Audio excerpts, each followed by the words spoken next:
37 bob. Yaqub o'z otasi tug'an Qanon rayonida o'ltiraqlashib qoldi.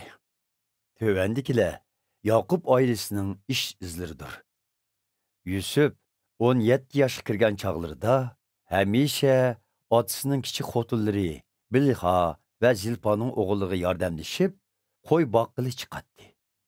U oqilarining qilgan yomon ishlarini otasiga ma'lum qilib turadi. İsroil Yusufni boshqa o'g'illaridan bakrak yaxshi ko'radi. Chunki Yusuf uning qirg'an vaqtida topgan bolasi edi. İsroil Yusufga bir oltin tiktirib berdi. Otlarining uni o'zlaridan oti ko'rdiganligini sezgan oqilari Yusufga shunchalik o'chmanlik qiladiki, hatto uningga siliq gapmi qilmaydi.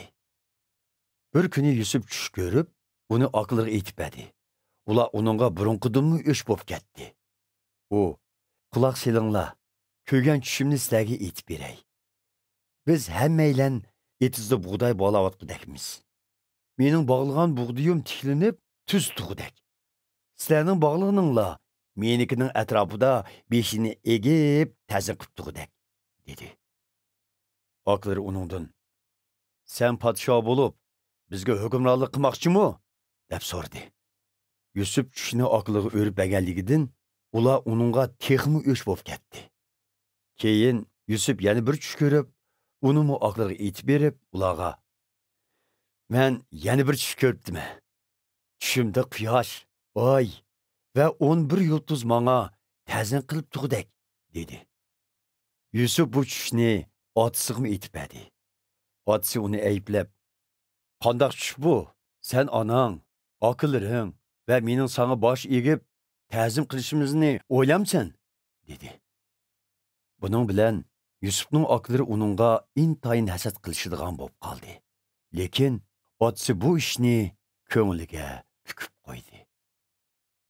Bir kuni Yusufning oqilari Shakemdagi yayloqqa otasining qo'ylarini boqib borgan edi. İsroil Yusufga: "Oqilaring Shakemda qo'y beqiyotidi. Sen ularni yeniga berib, yo'qlab kelgin", dedi. "Ma'qul, boray", deb javob berdi Yusuf. Otasi uningga: "Sen oqilaringning va podlarning omon esan yoki emasligini ko'rib kelib, menga xabar qilgin", dedi. Buning bilan otasi Hebron jilg'isidan uni yo'lga soldi.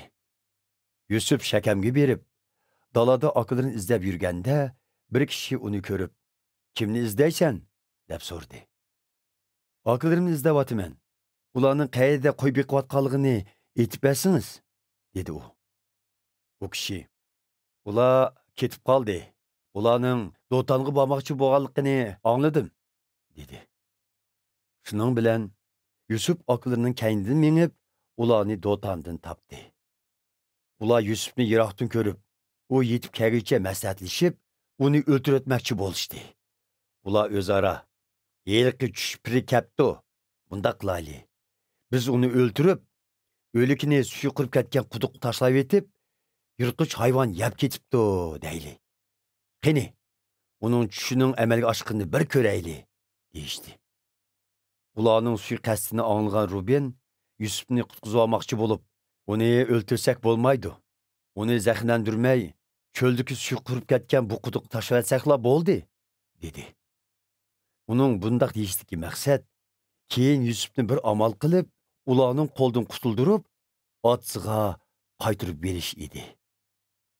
Yusuf oqilarining yeniga kelishi bilanla ular uni tutib, uchisidagi olitonni soldirib elib, uni bir suvsiz quduqqa tashlab etdi. Ular tamoqqa o'tirganda bir to'p İsmoil qabilasidan bo'lgan savdogarlar karvonining Gileaddan Misr tarafga ketayotganligini ko'rdi. Ular to'g'ilariga dori-darmon, malham va murmaklarni otib kelgan edi.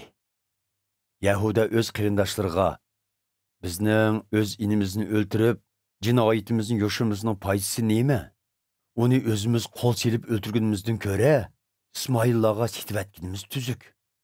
O, qandoqli bo'lmasin bizning inimiz, bizning qon qarindishimiz", dedi. Qarindoshlari buningga qo'shildi. Shunga Midiyandan kelgan İsmoil qabilasiga savdogarlar u yerdan o'tganda, Yusufning oqlari uni quduqdan chiqarib, 20 kumush tangiga baholashib, İsmoillarga setivetdi. Bu kishilar Yusufni Misrga elib ketdi. Yusuf savdogarlarga setilganda Ruben yo'q edi. U qaytib kelgandan keyin quduqning yeniga berib, Yusufning yo'qligini ko'rib, ichingan holda kiyimlarini yirtib, qarindoshi turgan yerga berib, Yusuf yo'q turdi. Uyga qandoq boraman? dedi.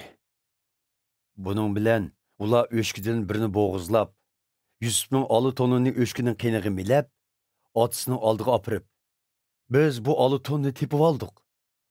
Bu Yusufningmi? Qandoq? dedi. Yaqub bu tonni tonib, bu mening o'g'limning-ku. U jazman yirtqich hayvonlarga yem bo'pti, dedi. Yaqub hasratli kiyimlarini yirtib tashlab, motam kiyimini kiyib, o'g'li uchun uzungacha hazo tutdi. Uning qiz o'g'illarining hammasi uningga tasalli bersimu, qabul qilmadi. U, men toki o'lgicha o'g'limga hazo tutaman, dedi. U o'g'li Yusuf uchun davomli hasrat chekdi. Shu oraliqda Midiyandan kelgan hiliqi savdogarlar Yusufni Misrga opirib, uni podshoning bir amaldori, Yasovullar boshlig'i Potifarga setivetgan edi.